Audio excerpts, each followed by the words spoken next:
Tara Brown and the Swinging London Colour Revolution by Vic Janum.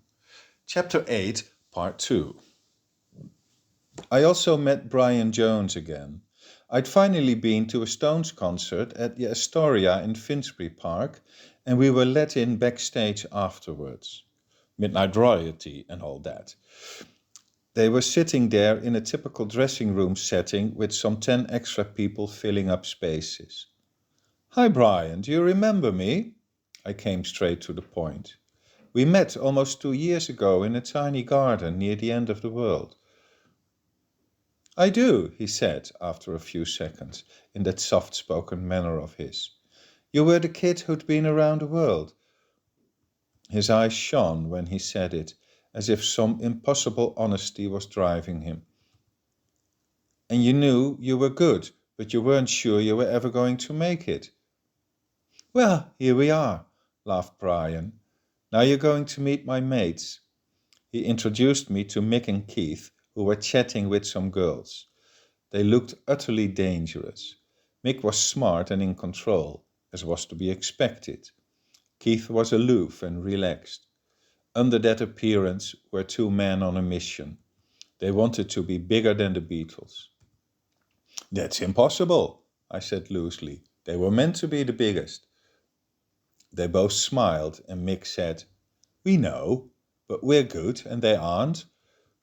Even Brian found that funny. I wasn't going to tell anybody what I knew about Mick and turned back to my chat with Brian. We were all going to the ad-lib, and while the band were taking care of the instruments, I took some of the girls with me in the car. Jagger was sarcastic and onto you. He was very sharp, and while I loved the challenge, I decided against it. I wanted to befriend Brian, just as I had Paul. They seemed the guys I related to. I didn't need to be a groupie of sorts. I needed to be aware of what was going on in Britain's biggest bands, and I felt I had found the right informers. Later, I would try the same trick with the Kinks, turning to Dave, the younger brother. It went horribly wrong. Ray accused me of wanting to blow up the band, just as I was messing with the Beatles and the Stones. I couldn't quite grasp his outburst, but hastily retreated. I liked the Kings, as I told Ray when I left, but I would never be involved with them in any way. I guess my pedigree scared them off. After the summer, I started looking for work, as I had told around I would, now that Nicki was pregnant again. There was this car company called Roots Motors, with head offices in London, that I liked, because they produced the always elegant Hillman cars and during the war had been building aircraft engines under the guise of car manufacturing. An act of heroic defiance that was still highly valued 20 years down the road. As it was, they needed me in their plant in Ryton, just outside of Coventry. I told Nicki to pack her bags and join me, which she reluctantly did. We wouldn't last long. Nicki absolutely hated the place, as was to be expected, and little Dorian couldn't care less where we were. Soon enough I gave in, and we returned to London, but not after I had at least had a close and detailed look at the full manufacturing process of car building. An amount of information I could just fit in my memory and pull up at will. Cars were not yet so difficult to understand.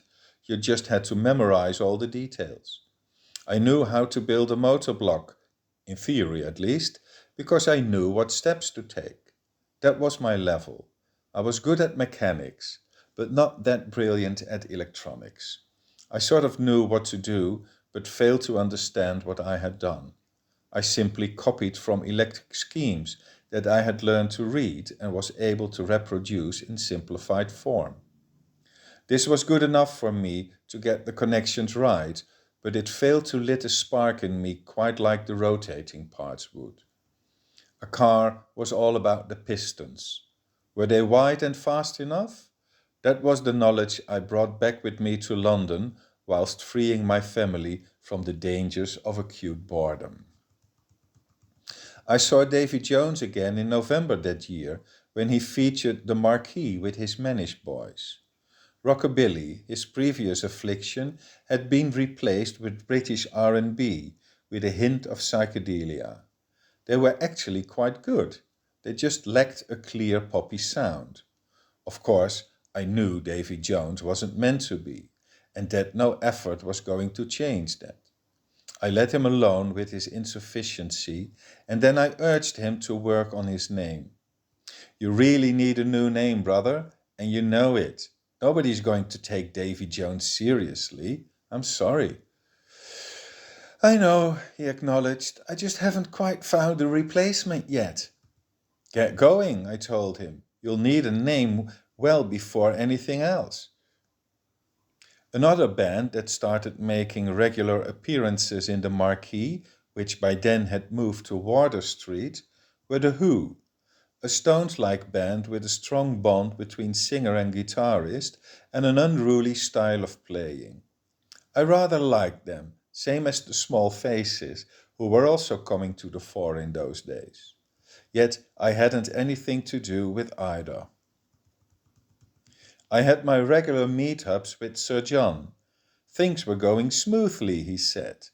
The kids are happy and not afraid to shock their parents. Further changes are around the corner. Have you got any sense for me? Music is freer this year, I mentioned once seated. Qualitatively more exciting for sure. Is that a deliberate choice? Tara, must you ask? The controller inquired. Everything is the way we want it to be. That's the main thing. How we got there? Well, you know, no story is undeserving of being told. What about my story? What about it? His professional response belied any preconceived prejudice, to my dismay. Looking for the sentence that salvaged my future, I went for, I'm mostly busy with the big names. Sir John went laughing downwards. We know you are fitting in rather nicely. Thank you. I'd like that to be attributed to professionalism rather than personal interest. Of course, it's all about doing oneself one better. I felt unease at being on board. Perhaps I didn't fully understand what John was all about. Maybe I preferred innocence over implication, even though the latter seemed the only serious option when young. As far as the metaphors went that were being rolled out, they never quite matched good old reality. Am I still doing well? I finally asked. Sir John kept silent for a while and then smiled wryly. You are my friend. We still value your contribution. I don't seem to be so central to developments any longer. That is normal. Trends change their impact and even direction. But what does it mean for my position? How much longer will you need me? Sir John fully turned to me, something he wouldn't do very often, and said, Don't you worry, you're doing fine. I knew he were supposed to say those words under all circumstances, and it left me with the inability to believe he had actually meant them. So I did worry. I wasn't sure whether I should be a driver or a mechanic, or a party host and info hustler, or even a happy house father. Yet whatever I chose, I would always need notoriety. Things had to be done in the open, one's person talked about. It was how I was raised and what I had been accustomed to all my life. We were the Guinness family. Whenever one of us did something remarkable or reprehensible, the papers would write about it. That's who we were. Nicki and I weren't going swell that winter. The trust we had felt, our commitment to a relationship with high visibility, had withered away. Now, we seemingly each had our own role to play, mine still fully connected with the automotive world. I felt I could let London swing by itself for a while and be useful during the daytime. Let the nighttime take care of itself, my motto was that winter. Nicki, on her part, was being held back by her pregnancy. Up till December, she was still jumping around a lot, then had to find the comfort of our place more and more. While I liked the idea of her being home a bit more, the baby growing inside of her was not bringing us closer together. It was a strange situation. We were both waiting for the baby to come without mustering the slightest belief her presence was somehow going to do our little unit any good. We were basically only biding our time, hoping that perhaps that little new human might cure us from the silence between us. Of course, it's never a good thing to cast your hopes on a newborn.